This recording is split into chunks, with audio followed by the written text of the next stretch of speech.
I've never seen anything like it before, and to attempt to hit the ball out of there is pure madness. The winner of the gold medal and the champion golfer of the year is Cameron Smith. This is the one that I've always wanted to win since I was a little kid. So it just feels pretty amazing to be able to get it done today. It's amazing that it's my destiny to be the first Aussie to win. Just incredible.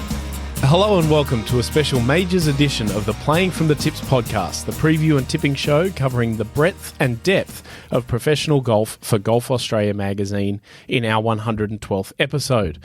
Jimmy Emanuel here, hosting our deep dive into the 107th PGA Championship, as well as a quick look at the first senior major of the year, plus the usual mix of fun, facts, research and nonsense. The first of our so-called experts is in a rare vein of golf watching form that we're all waiting with bated breath to see if he translates to tipping form. But big players lift at the big events, and there's no bigger thumbed player than Rod Murray. Rod, welcome. Thank you very much, Jimmy. It took me a while to get there, but I got there. Yeah, it's been a couple of years now, but finally my thumbs have been exposed. For those who don't know, my thumbs look like big toes. Mm. And big toes as well. Big toes. Yeah. Although I will say, if you've ever seen the cover of the illustrations in Ben Hogan's book, the line drawings, he's actually got thumbs not dissimilar to mine. I'm going to get right. It's an absolute freak show we're looking at here across the table. It's lucky it's an audio medium. Very much. Basically. Exactly. Next, it feels a little difficult to introduce our second panellist this week, given he hasn't yet identified his doppelganger player for a major championship as yet. But no doubt it will be a fanciful likeness to one of the best players on the planet. Welcome to the king of false equivalents, Adrian Loke. Thank you, Jimmy. You like that? Yeah, okay. All right. King of false equivalents. I like it. I've just been brought up short trying to think about a player now, but maybe Keith Mitchell after his slow decline last week. Seriously, are any of them good enough really to climb in the ring with you? Well, that's true. Well, we'll see. Yes. Before we dive into all the action from Quail Hollow, Logue's favoured major venue on the calendar, a quick look back at the week that was and any special moments and even the not-so-special ones. Pretty much a lot of success for people from this part of the world. Lucas Herbert wins in Japan again. Ryan Fox wins on the PGA Tour. Which was great to see. I didn't realise Ryan Fox was 38. Yeah. No, let's not skip over Lucas Herbert, my pick. Yeah, okay. For the tournament. Okay. Sorry, let's back up. Your pick that you took from me and, classic stolen valour. Got their first stolen valour. Look, it was a very good performance. It was. By me and Lucas. I think he's played 2 professional events in Japan and won them both. Yeah. So right. he's going to be campaigning whoever it is at Live who sets the schedule to get an event in Japan. Live Japan. That's because exactly they've been right. talking about it for a while and he will be very keen on it. It's a genuine winner. He is. Herbert, not afraid of winning. Exactly. And I think no one was surprised to see it when it happened. He was trending in that right direction, playing some really good golf. You're right. He's not the most consistent golfer, but history would tell you don't want to be. Do you want to finish top 10 every week on the PGA Tour, or do you want to win 3 times a year and miss 8 cuts? You're better off to be the player that wins 3 times a year, and that's him. When he's good, he's extremely good. In fact, I think it was in the 3rd round he really wobbled quite badly in the middle of a run of really quite poor golf. I don't know. But then he turns around the next day and goes and wins it by 5. He said he finished really strongly in the 3rd round to get back to level. Yeah. And he said that was the key because I could go and sleep and know I didn't have to make up shots and it could get away from me quickly because I was not good and then I came good. And he's improving a lot. He was the Australian Open last year. He was visibly upset that he didn't get over the line. That means a lot to him. But you could see he instantly was thinking about where it went. And he just needed to take some time to be angry, and then he was going to. He's really turned himself into an extremely good player. He has. He plays really unencumbered. As well. Very much. His swing is beautiful, especially with the driver. He really lets it go. Yeah. And then going to Live has improved him dramatically because speaking to some of the people in his team, I think one of the big things was he didn't want to be the worst player on that Ripper team. Mm-hmm. He was determined not to be the 4th player. The PGA of the Ripper team. Which Jed Morgan, probably thrown in there early, was the 4th player. Didn't want to be the 4th player, which drove him. And then he spent so much time with Cam Smith chipping and pitching. He's learnt a lot, and you always learn something from Mark Leishman. He's a very wise guy, and Matt Jones the same. So he feels like one that Liv was the right environment for absolutely. him. That's not true for everybody, but he has slipped right in there. It is exactly the right place for him. It was a very good career move. Yeah. And Ryan Fox, we mentioned as well, won the Order of Merit here. a long time ago in Australia.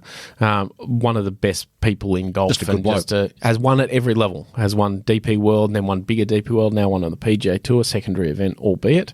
Everything about it. Sepp Straka, very impressive to win the Truist Championship. And Awful haircut. one of the... He's had that for a while. Then. One of my new favourite trophies in golf, a silver cricket bat. Hey, Really? Yeah. Only this year? I assume so, because it's a Because of the Philly cricket Philly cricket. yeah, I didn't say. Well, there you go. That's a lovely nugget. Good detail. and they give it to an Austrian with an American accent. American accent. Can I just raise one more before we go as a highlight? I know I've been banging on about the European Tour because I've been watching it more. This young lad, Martin Couvre from France, you said last week or the week before about Ben Griffin. He's watchable. Mm-hmm. This kid's watchable Is he? too. Very. Okay. Shocker blonde hair, speaks with a magnificent French accent, did a couple of the on-course interviews, had a wobble in the third round, but got over the line in the fourth round. Real potential, but just good to watch and an entertaining player to watch. He's got a bit of spirit and a bit of bounce about him. And I didn't watch the last round, but I did watch the second and third rounds. And he was really good. So Was another it one. open to Turkey? I'm not open to Turkish Airlines open. Oh, okay. Man, that's getting messy if we try and call that something.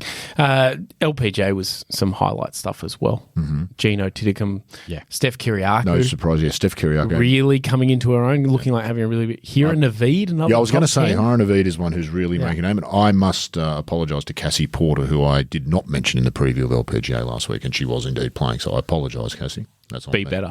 Yeah. I need to be better. And on that European Tour event or DP World Tour event, Chris Wood, who the interview on the Saturday night was magnificent stuff. A lot of people remember him, came out in an open at, I don't even know where it was. And he won a And he was the BMW PGA. BMW. Yeah, and That's right. Yeah. Played the tallest World man, Cup here. an Did he extra play a long Ryder Cup as well? Yes, he did. Yeah, extra long spine, I believe, that always caused a lot of trouble. Yes, he always with had a how bit of things back- were Was he got 6'8"? some think. extra? Yeah, like an bones or extra vertebrae or something. Really? Like, yeah, something. I remember something like that. Yeah, massive tall guy, 6'8", I think. pure ball striker. Normal thumbs though. The regular thumbs, unlike Rod. Yes. I must admit, I saw his name on the player list last week. I didn't think about him, but I just thought, he's still around. The rare red-headed professional golfer. Well, he's back. He's been away. He lost his card, and he's hardly played. I think he's played 3 events this year. Yep. So he's relying on invites and the odd thing. But yeah, it was a really good performance from him. And he should get some more after all of that. I'd love to see him in Australia this year. That'd be, fantastic. Wrapping up last week, we managed 4 top 10s and 1 win with Logue Stolen Valor, all of which takes us to 28 wins and 63 top 10s for 2025, which, Rod, you know are the best numbers of any podcast that had donuts purchased for recording and yet has no donuts during recording. Yeah, good point. Well, you've got ChatGPT open, Logue. Could you check that for me? I don't think it'll have data on that, but It's true. What's the point of it then? Yeah, for those playing what are at you home- paying for? For those all playing at I home- need to know is there's no donut in front Yeah. of There me. is no donuts. For those playing at home, Rod told us last night, bought donuts, and then immediately He ate told us ate all the donuts. Yeah. Yeah. I didn't mean to. And I can't even imagine I you mean, to can have eat a one. donut like some people do with a thumb in the middle of the donut because it won't fit. It Like a destroys bowling the ball- structural integrity. Bowling ball style. You know I couldn't go 10-pin bowling because All I right. can't find a ball that'll take my thumb or the shoes. You palm it. Anyway, on to this week's action, and it is the second men's major of the year with the PGA Championship at Quail Hollow for the second time, all in the wake of Rory McIlroy's career Grand Slam clinching Masters title that was a little over a month ago.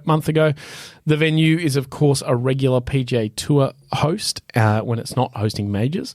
And we turn to you, Logue, to give us the lowdown on the 7,626-yard par 71, where Justin Thomas lifted the Wanamaker. Well, that's about all the facts I was Yeah, gonna well, give because you I'm on the testing it, tournament. yeah. You just I fear we're about to head into a rabbit hole here of some sort. or a quail Or a hole. quail hole, Yeah. indeed. Because, once upon a time in the beautiful fields outside of Charlotte, there was native warm season grasses, idyllic conditions, not many predators, and it was perfect conditions for the northern bobwhite quail. And Think of unfortunately, all the quails, by the way. Was that named after a guy called Bob White? I don't know, but it's the most common type of quail in North America is the northern bobwhite. Okay. And it's known for its distinctive whistle, by the way, which I can't reproduce for you. Yeah, it makes a very distinctive whistle. And apparently you might hear it if you listen very carefully on the coverage from people in the crowd, because it's a thing that they do around there. I don't like that. Well, the TV network might just pipe it in like they do with other bird calls in non-native areas from time to time. You'll hear it from people in the crowd because you won't hear it from any quail, unfortunately. There are no quail remaining on Quail Hollow. They disappeared decades ago.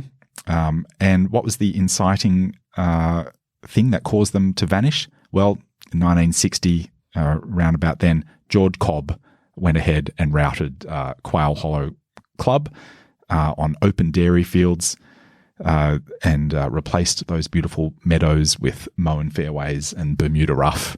And we now have Quail Hollow Club. So it's, it doesn't do the game a favour, does it? More broadly, the anti-golf forces out there rightly see some things like this and say, this kind of shouldn't happen, and it's hard to disagree. Yeah. Well, there are literally no quail there now. Yeah, and that's quite sad. Yeah. And there's multiple reports of that. Could they come back? The answer is yes, they could, but it would require replacing large sections of the outer play rough around the golf course with some of those warm season grasses and creating various strips for chicks and that sort of thing, where they can do their brooding and reduce the amount of herbicides and chemicals that they use in managing the course. And they have to control predators. There's a big problem with the suburban areas around there now. Apparently, you wouldn't be able to have these native bob whites anywhere with the cats and dogs and stuff that are around, sort of roaming free. So it's unfortunate, but anyway, they still have the crest of the quail on their club crest, or whatever you want to call it. The golf course, we all know the golf course. We all know how you feel about it. I think we know how you feel about it. I think it's just a one-dimensional test. And It is, yeah. Does it have some distinctive looking holes? Yes. I think the 14th is actually quite an interesting short par 4. It's beautifully presented, so it kind of looks good on TV, pretty good. And I hope we'll see some interesting camera angles this week that we haven't seen in the regular tour event there. I don't think we saw that in 2017. In fact, in 2017, I thought it was awful. It was sort of really wet and it didn't play very good. Bland. The anticipating this time of year, that since the PGA has changed time, the conditions are a little bit firmer at this time of year. So the Bermuda could play a little bit better. I think it was maybe even overseeded when they played it previously. But now it's just Bermuda. So it should play a little bit more as it's intended. And we'll see the Green Mile, of course, 16, 17, 18. It's already enough, isn't it? Right. And look, I think 16's a pretty good hole. 17's just a bit of a slog across a big pond to a pretty firm green. That's hard to hold. It was the most exciting moment of the 2017 PGA, didn't he? Yeah. And 18's always a little bit of a tightrope. You've got to walk there to finish it off. David Toms made an 8 there and won. Yeah, an 8 on the 18th and won in 2000 and something. The very early days of the Wachovia Championship. Yeah. Right. Indeed. Yeah. I don't know. Is there anything else you want to? Rory hit it in the hazard there too. Yeah, there was and Harry talked him into or out of doing something. Yep. I do have memories of several of like Rory's won there 4 times. I think. Yes, right? yeah. And his first PGA Tour win, if I'm not mistaken. Yeah. Always feel a little bit nervous with him on the same for Ricky there. Fowler, I believe. First PGA Tour win. I thought it was Phil Mickelson. So did you say Rory beat? No, Ricky Fowler, I think, had his first PGA. Oh, right. Tour Yes. Sorry. Yeah. Apologies. Yeah. There's a decision to make on the 18th tee there with you. If you've got a lead, do you just take 3 wood and bunt it down the fairway or something? Well, that's one of the things with this. It does bring in decisions. Yeah, it is not architecturally brilliant golf, but when it comes down to if there's a player on trying to win their first major, for example, on Sunday, and that hole is there, it really will test their mental. And sort for of good swing. players, the snap hook is a far more likely bad shot than the. And what Jason Day did in 2017, where he was in contention, he blew it way outright. Right. And it was. Well, that's when he went really mad. And instead of chipping it back to the fairway, he tried to hit some ridiculous hook. Yeah. It deeper into the trouble and of course it didn't come out. It was in some marquees or something. Yeah. Mad. The second shot's no picnic there either. The creek comes into play on the left, and if you're hitting out of the Bermuda rough, then I think that's a definite worry. It will bring some excitement. It is a good finishing hole. And the whole run of the 3 where it's difficult it'll be played up a lot. There'll be a graphic. They'll overdo There'll it, be a TV but it doesn't graphic. take away from the fact that the point is broadly made. It is an interesting finish. At least it's familiar. Yeah. You don't host a PGA Tour event for as long as they have there with as many good winners as they've had there without it being a proper test of golf. Oh, yeah. And if you go through the list of winners of the regular tour event there that are Rory, like we said, Jason Day, Ricky Fowler, a whole lot of others, Justin Thomas winning you've got a pretty good pedigree sort of thing. To its credit too, I think, did Rory not shoot 61 or 62 when he won that first time there? Yep. That's a good golf course. Yeah, correct. You know that if a good player is playing well, they make a really good number. Yep, agree. And I'll say this as well, like there's a lot of these parkland courses that host majors in America, even like a Southern Hills or something like that, where they all just end up looking the same on TV because they're all manicured exactly the same. I would say with the exception of Brooklyn Country Club, or Brookline, as you'd like to say. Yes. Two very different places there. Yes. Brooklyn Country Club is probably some clothing brand out of New York. Which I thought looked amazing on TV and looked like something different. Yeah. All of these courses, they just all look the same. Yeah, particularly when you've got a tournament team that comes in early and starts to set it up and they have it the ways they like. It's a bit... It's not just that, it's efficient. I mean, if you run a business like the PGA Tour, it's a travelling circus. You want that travelling circus to roll in and get set up. But with the majors, it's the same thing. I mean, it is. It's the same. They want consistent sand. They want something that's going to pop. They want the rough a certain length. Someone with a more simplistic understanding of it would probably say the same of links golf at the Open every year. Yeah. Someone who doesn't understand what that is would go, it looks the same every year. I don't understand. So it's understandable. As somebody quoted to me once at a Masters breakfast in a discussion about the majors, and I don't know why the Open's a major. They play it on goat tracks with no trees. Outstanding. That was the end of my breakfast. I finished my coffee and I was done. Outstanding. All right, on we go to some players, and Rod, you're going to give us a rundown of some highlights out of the 156 players. Let's go through them one by one. Well, I've got a few little things here. 29. I haven't done much research, so this is excellent. 29 major winners. Yeah. 20 PGA of America professionals, of course, the club pros play this, and 7 Australians, who we'll get to shortly. Which is another good number. Yeah, exactly. As much as we're enjoying the LPGA. As much as people might say we don't have PGA Tour players to the level we have before, to have 7 representatives in a major championship that is considered the best field of the majors is pretty impressive. So I was going to say, the thing about the PGA is it's got an identity problem, doesn't it? Which is why it's considered. One of the majors has to be fourth. It was okay when it was the last one of the year. It was Glory's last shot. It had an identity. That was a great tagline. Yeah. So was these guys are good. And now these guys are good with magnificent. Blokes chipping onto VJ's roof and it was fantastic stuff. But anyway, so it's got a bit of an identity problem in that way. But I guess the way most of us would describe it or think about it, or a lot of people would, is it's kind of US Open Light. Between US Open Light and PGA Tour Signature Premium, it's in there. It's not anything... But then with wacky stuff like the Club Pros... Different. Taking up 20 spots, is it? Or? Yeah, it's 20. It used to be 25. They've dropped it down. You wonder how long that can sort of last. Well, anyway, all of that aside, players to watch. I hope there's one of the Club Pros gets a mention in this overrun. Well, no. Michael Block. Well, I know. He's back. Yeah, but come on. How long's that? I thought you were going to... Isn't the block party... I thought you were going to come up with someone else. Like there's some other good ones. There's 19 others. Bobby Gates, who played on the Nationwide Tour for a long, long time, played a little bit of PGA Tour. He gets in as a club pro. That's always exciting. Omar Uresti get through once, having played a full Omar career on the PGA Omar Tour. Uresti used to get in every single year. Serial doesn't even have to play. I think just gets a spot. one day a year in the pro shop to qualify. Yeah. So what I've tried to do, Jimmy, was think a bit more broadly. We can't go through all 156. There is a list of usual suspects that the betting markets will tell you, and most people previewing the tournament will rightly tell you, and we know who they are, and we hope that there's going to be something. So it's Rory, Scheffler, Justin Thomas, Bryson, Morikawa, Ludwig Bober, and there's probably a couple of Shane Lowry I would put in that category, and there's some people might add a couple more, but there's a list of players that we're all thinking will probably be there. So that's a given. They're all legit. You'd expect most of them to be there Sunday afternoon, and they'll put on a good show, and that's great.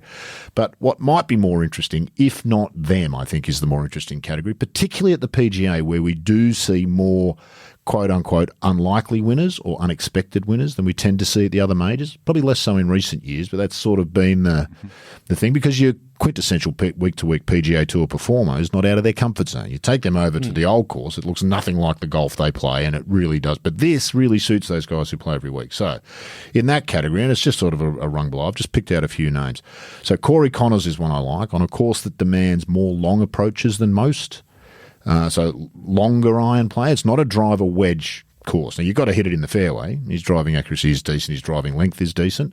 But we know he's a good player. And what that does is take a bit of the emphasis off putting, because everybody's going to be hitting it further from the hole because everybody's hitting from further back. So it kind of plays into the and we saw Corey at the Masters do quite well. He feels to me like a player who's in his 3-year window where if he's going to bob up and win a major, this is maybe the time. He's in that sweet spot of his career, it feels like. So he's one He's that more of that big event player, isn't he? Because And he's just absolutely not does- there week after week in the PGA No. Tour, is he? He's more like the more difficult big courses. game and hunter. Exactly. The bigger events he tends to stand. You get the feeling about Connors. There's something about him. Oh, yeah. You think clearly he'll- do. I do. I think he'll end his career with a major. You and Ryan French, you just Me and Ryan French. Well, brothers on the Well, I'm Corey not Connors. campaigning for him to join the US Ryder Cup team, although if Trump gets his way, of course, he would be eligible if they become the 51st state, and so there'll be some who campaign it. And look, he's a nice bloke. I like him. I like the style. I like the cut of his jib. He's got a nice gait. There's nothing not to like about Corey Connors, and he is a joy to watch play golf because it's a beautiful golf. And if you go through the list of people winning at Quail Hollow, and it is just a ball striker fest. It really is. After David Toms won the first one, Yep. no offense to David Toms, big fan,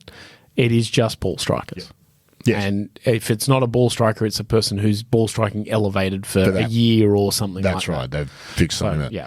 So I was going to say Ryan Fox winning his first, which I thought was a highlight last week, as you noted. If he has a good week with the driver in terms of accuracy, he's one who could also contend with it. If he can get it in the fairway, playing well, then, and that would be a lovely thing to see. Jason Day, you already mentioned the 2017. It was the third round. He had that 8 on the 17th hole and basically played himself out of the tournament, having played himself into it. I think he's sneaking around. He'll be under the radar for most people. Back with Cole Swatton, and this kind of event is very Jason Day. He too is a big event player. He lifts for the big events, and you would expect him at this course where he's been playing well before. Bermuda greens too, and I think he Yeah, pretty well. agree. Bermuda. And that chipping action of his pitching and chipping action, Yeah. which is sort of very different, really seems effective on this sort of surface. Now, Russell Henley I would consider a dark horse, which is ridiculous when he's the world number 8, isn't he? But I'm more surprised by the fact that he's the world number 8 than almost anything. Yeah. I fell for this last week, Rod, and I know it you didn't did. work out for me.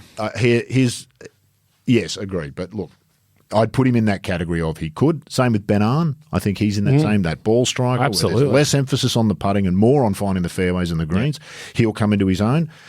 Last one that I'd sort of put in that category is Eugenio Chikara. We saw him win in India. Yeah. Difficult golf really seems to suit him. This actually might not be difficult enough for him. The US Open might be his place to shine, where the greens are like rock and just firm, fast, wind blowing, really brutal. He seems to really flourish in that. So Be looking he's- to announce himself a little bit in America as well. Indeed, and he's kind of got a, after he left Liv and he said all those things and there was a bit of tension, he's kind of got a couple of points to prove and a little bit of a chip on his shoulder, and that's not a bad thing for a golfer with clear talent. The only thing you'd say about him is he might be a bit iffy with the putter. Yeah. He uses the long putter, and that doesn't bode well generally, but with less emphasis on putting this week, I think he's one that would.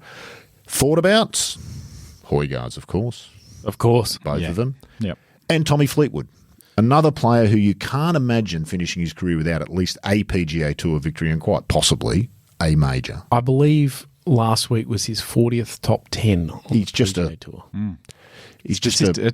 It is statistical always outlier there. at A this point that he hasn't won remarkable one. career to have not won. Yeah, indeed. If the wind blows this week, you really like Tommy's chances because he's at his best when they throw out the yardage book and play by feel. Agree. And so, that's sort of, look, you could make a case for lots and lots and lots of other players in the field, but that pool there, I'll be particularly interested. Now, half of them might be gone by the weekend, who knows? But I suspect one or two of those will be around on Saturday, Sunday, and looking like giving it a shake. And I hope so, because, that's what you want, isn't it? You don't just want the big stars. Supporting casts are important in movies. They're important in golf tournaments too. Let's get our first tip of the show and get everyone's winner. I tentatively go to you, Logue, because you're probably going to steal someone's tip and you're going to... Well, I'm going to go for one of the two big favourites. So looking at Rory, that he's actually, little fact for you, Jimmy, he's Fun fact. plus 55 strokes gained tee to green at this golf course. He loves it.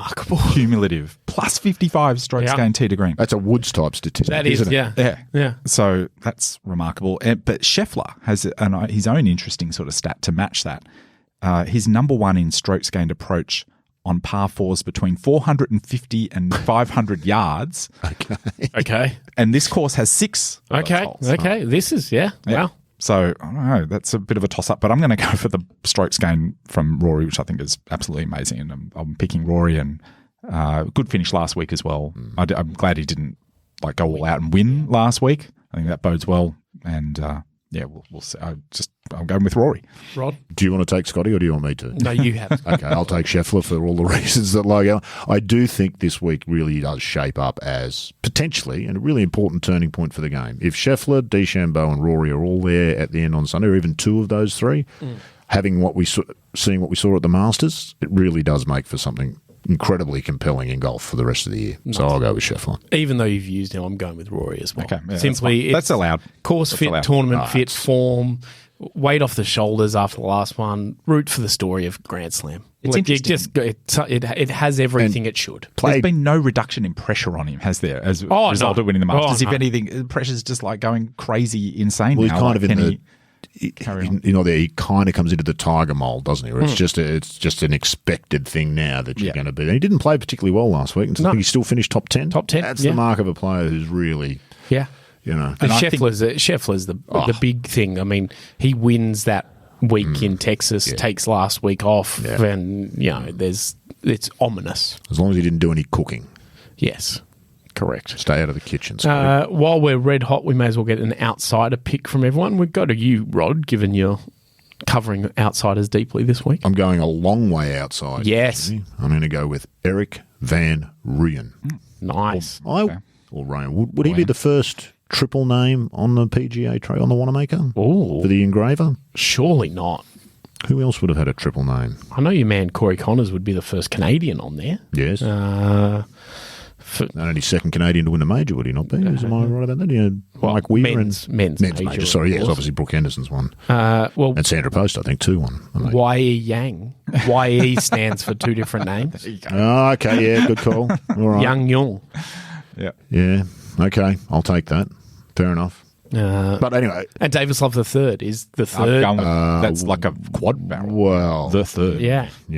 There's you never throw something. Jackie Burke Jr. Junior's a third Well, name. is that a name? Come on. I love going through that. Email Jimmy really at shooting down IamWrong.com. Your thoughts about. Anyway, on to you, Logue. Who's your outsider? I'm glad Rod didn't go for this one, so I'm going to snap him up as Nikolai Højgaard. He's in my thought about list. Both of the Højgaards are in my thought about list. Said, so I'm covered. I'm covered. I've got a back. Don't worry about it. I think they're indistinguishable, but they both hit it extremely high. Kind of the definition of twins, isn't it? They're indistinguishable. Which one are we going with? Nikolai. Yeah, but he hits it extremely long and very high, and he's good at this target golf. I think very, very good. They are both very good in very different ways, which is what's interesting.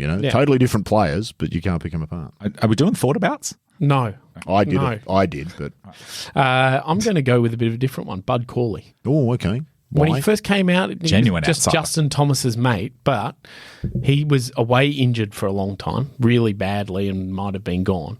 But he's had some good results this year, ran 3 top 10s together, was tied 33rd here in 2017, has made 2 cuts out of 3 starts at the regular tour event. Just a really good ball striker as well and good driver of the golf. I'm a little disappointed in you, Jimmy. That sounds like you've done some actual research there rather than just working on feelings and a last minute. It was not necessarily research as opposed to just like clicking around things and being like, he'll go. All right, let's cover off on the 7 Australians. And there's some genuine chances to win here and become our 6th PGA winner. So the 7 are Cam Davis, Jason Day, Minwoo Lee, Adam Scott, Cam Smith, Elvis Smiley and Carl Phillips. Davis has kind of righted the ship after that horror run of leading form into the Masters that continued there. He's a 2-time PGA Tour winner. He's played 4 PGAs, made 3 cuts and finished tied for 4th in 2023. So probably the major that suits Cam Davis the most. I would say the same thing, yeah. But form is... The mystery that is Cam Davis' consistency for a guy who looks and feels like he should be ultra consistent is frustrating for everyone, but I imagine mostly frustrating for Cameron Davis. Jason Day celebrates 10-year anniversary of his first and only major win so far this week. He finished tied 8th at the Masters. Some solid results this year, but hasn't really contended. He's sort of been close, but hasn't... Top 20s. Yeah, a lot of good stuff in the middle, maybe gets near it and then falls back. But he's played this golf course and venue, I think it's something like 15 times. He's won. He's had 9 top 25s. He was in contention in 2017, as you mentioned. So it's just a perfect fit for Jason. And big event player. Big event player. Really That's The right. Bermuda Greens as well. Yep, exactly. Could be the Everything X-factor. goes towards him.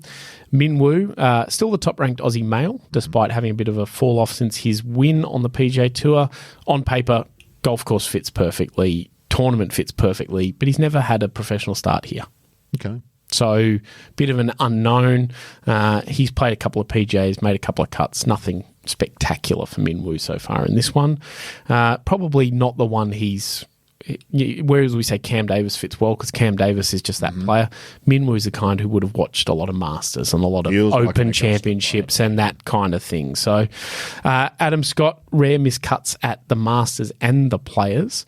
But outside of that, this year's been pretty consistent. Of course, exceptionally experienced in the majors and at the tournament and everything like that.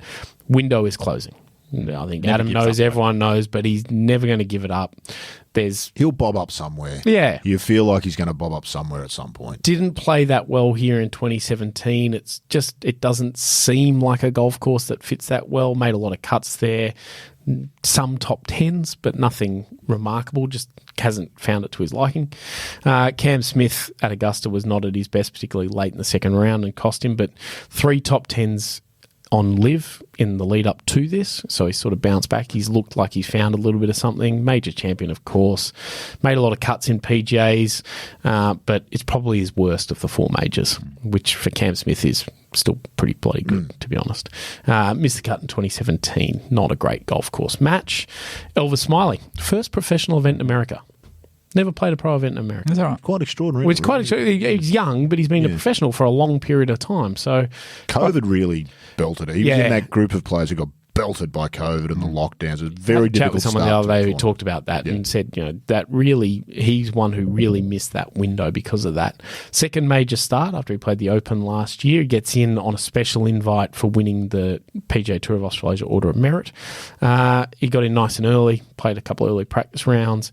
Feels like he belongs out at the big events. He's not going to lack confidence. He said he learnt a lot from playing the Open last year. He played so many practice rounds because any of the big Australians said, do you want to join me? He said yes. He said, then I want to keep playing. And kid in a lolly shop, really. Isn't wear it? yourself out. By the time the gun goes off, you're flat. So could surprise. A made cut would be good, but something in that 30 range would be a good week for Elvis. If anything, he gives me a vibe of somebody who, when you throw him into a new situation, he just no brains a fantastic performance. Correct, yeah. And then once he starts to think about things for a little while, his performance declines a little bit until he can work it all out again, and then he comes back. That seems to be the pattern in his career, actually. So, the attitude and mindset since working with Richie Smith is very different. It is very, very different, and it was always good, but it feels more organised now. His mum told me, I had Liz on the thing about golf a few years ago. She said the strength for Elvis is he does his own thinking. Yes. He takes in all the information from everywhere, but he does his own thinking. It can work against you, but it can work for you. That strong mindset, that's why I think he's a potential top 10 player in the world, and he's got the mindset for a world number 1 kind of player. That doesn't say that he'll get there, but that's what I think is his strength. His golf is a given. His physical golf is fantastic, but that's the difference, and that's where the difference comes. Once you get to that rarefied air, it's attitude over aptitude. It's what Tiger had over everybody else. It's what Rory's got sort of at the moment. It's what Scheffler's got. Sometimes it's his attitude over aptitude. And Elvis, I think, has got something special in that department. He's also one that I think when he finds someone who guides him in a way where it was Clayton Surley with a lot of his thoughts, or Ian Triggs when he was coaching him, or Richie Smith, it's a full commitment. And so that's kind of perfect for the way Richie Smith works. Richie Smith is quite firm and harsh with his players in terms of what he wants and expects out of them, but that's what gets the results. And Elvis is that moldable sort of student. So be interesting to see how he goes this week. Carl Phillips, final Aussie, of course, won on the PGA Tour a couple of weeks back. Hasn't been on fire necessarily since then, as he gets sort of still acclimatised with the tour, still not even a year into being a professional golfer, so it's understandable. One major start for one missed cut, but very, very good golf course fit. Kind of a surprising, despite the fact he's Australian, we've seen very little of him in Australia, so we haven't had the opportunity, like we've seen Elvis grow up and we watched Ryan Fox as a Kiwi player over here a lot. We haven't had that opportunity with Callum. My goodness, is he impressive. And I think one of the things to tell you that is that Tiger's apparel company was their first player that they signed. And Tiger would have been involved in that decision. Yep. There'd be a reason for that. And that kind of suggests that there's something there worth watching. I've been incredibly impressed with him this year. So who's going to be the best of the Aussies, Rod? I think Cam Davis, for the reasons that you outlined, this is a really good fit for the sort of player Cam Davis is. And he's one of those players where, I don't know, week-to-week form doesn't tell you. He goes through runs and whatever, but he can have an awful week last week, and then he'll have a run of really good tournaments because he's found something there. So I'll go with Cam Davis this week, and I think he's flying under the radar in terms of the Australians, but yeah, I think it really suits him. Well, I'm going for the obvious one, Jason Day, because I feel like you might have gone that way as well. Yeah, probably. I'm quite happy to take it off Just to get in Yeah, under that's there. fine. That's fine. I think actually Minwoo is set up very, very well. Okay. Minwoo has his best weeks when you're not expecting them. That's true too. Often off the back of a bit of a run of some mediocre form. When the golf course just fits. Big event. We talked about big event players. There's no bigger big event player than Minwoo Lee. And the PGA gets a bit rowdier. It's a bit more Minwoo's crowd than what there is at the other ones. So I think Minwoo's set up for a really good week. shout. I'll take him. It'll be great as an Australian fan this week. Anyway. There's no shortage absolutely. of interest. It'll be good to Quickly, we mentioned off the top, it's the first major of the PGA Tour Champions season for the over 50 crowd at the Regents Tradition, and worth just going through a little bit because it's quite fascinating. Scheduling match that makes no sense whatsoever. Why would you put one of your majors up against a major for men or PGA Tour. Exactly. But this one sneaks up pretty much every year because of the timing, because of what it is, but it's also not recognised by the Legends Tour in Europe as a major. Yeah. Oh, really? Yeah, it's just you can have it, but it's not a global major. It makes no sense. But anyway, it's played in Birmingham, Alabama, where Regions Financial Corporation, title sponsor, is based at Greystone Golf and Country Club's Founders Course, which was designed by Bob Cupp and Hubert Green. Greystone. That's a really thoughtful name. They used to play it at Shoal Creek every year for a while there, and then it moved on to Greystone. Fun fact. There's no Greystones left at Greystone because when they came in and built the golf course, they ruined it. Greystone is part of like a residential development. Of course it is. Yes, highly ranked residential golf course, whatever. But Michael Jordan lived on property when he was playing minor league baseball for the Birmingham Barons. Okay. Fun fact, Michael Jordan is a member at Quail Hollow. Hey, he owned the Charlotte Hornets. Lives 15 minutes away. Fun fact, I don't know anything about Michael Jordan, and my knowledge has just increased by 2 facts about Michael Jordan. Exactly. So there you go. Graham Marsh is the only ever Australian winner of this one, while Doug Barron won last year. Full of the names of the past you'll remember, of like Ernie Els, Vijay Singh, Miguel Sorry, Angel. I just noticed. Graham Marsh win it at Pinehurst? Was that the one? Or did he contend at Pinehurst in Research another does senior not major? currently show. Doug Barron, first ever PGA Tour, suspended for Hallmark. You had what was he? He was taking medication. He was the first player suspended under when they brought in the Olympic rules about. Correct. Sorry. Yeah. But there's all those names you recognise that that are consistent winners out on this tour if you pay any attention to it. But the biggest reason we're looking at it, there's 10 Australians in the field and one Kiwi in Steve Alker. Yeah. The Australian representation out there is remarkable. So they are feasting on this senior tour. Huh? Steve Allen, Stuart Appleby, David Branston, Greg Chalmers, Richard Green, Mark Hensby, Rod Pampling, Cam Percy, John Senden, and Michael Wright. Yeah. So it's quite remarkable how many we have out there. We may as well get a little tip from everyone as to who they think's going to win because it could juice our numbers here. So, Logue, we'll go to you first. Thank you. I'm going with Steve Allen. Nice. The babyfaceless Allen. Wow, fantastic. Still looks 15. And one the other day, still used a putter that was released when I was early days of high school. Wow. And we talked about Ryan Fox, nicest guys. Steve Allen is the nicest guy in world golf. Rod? I'm opting out, Jimmy, because I went to the PGA Tour Champions Tour website. They haven't even done a preview of the tournament. Oh, I can see the list here. Well, they've got a field list. Oh, Where's the preview? Where's any discussion about the tournament on the PGA Tour Champions website? Wasn't there when I went? A little bit of research. Okay. They're out. I choose not to run. I choose not to run. You didn't think about anybody? Jimenez. Okay. Nice. There you go. That's how we end up with a top 10. That bumps the numbers. This is a team game. I'm going a little bit left of field just because I can, going with Freddie Jakobsen. Oh, as you would. One of my favourite players when he was playing on the PGA Tour. I love Freddie Jakobsen. And he got out there and the big celebration with Checker and a few of the other Europeans all around. I love that all-white situation he had going with the sweatbands. He was a putter with the heel on the ground, toe in the air, and gave it a bit of a hit. It was just... It looked a bit untidy, but still... there was always a shirt tail untucked and Really looked like he violent, didn't really belong. Like Yeah. he kind of just snuck on, but he could I'll tell you who I was missing the other day, Jimmy, and you'll appreciate this. It was Yarmo Sandilan. Oh, yeah. You remember those sunglasses Yeah. things that he had? Yeah. And that led me to recall and wonder who was the player that wore the glove shoes? Was it Edberg?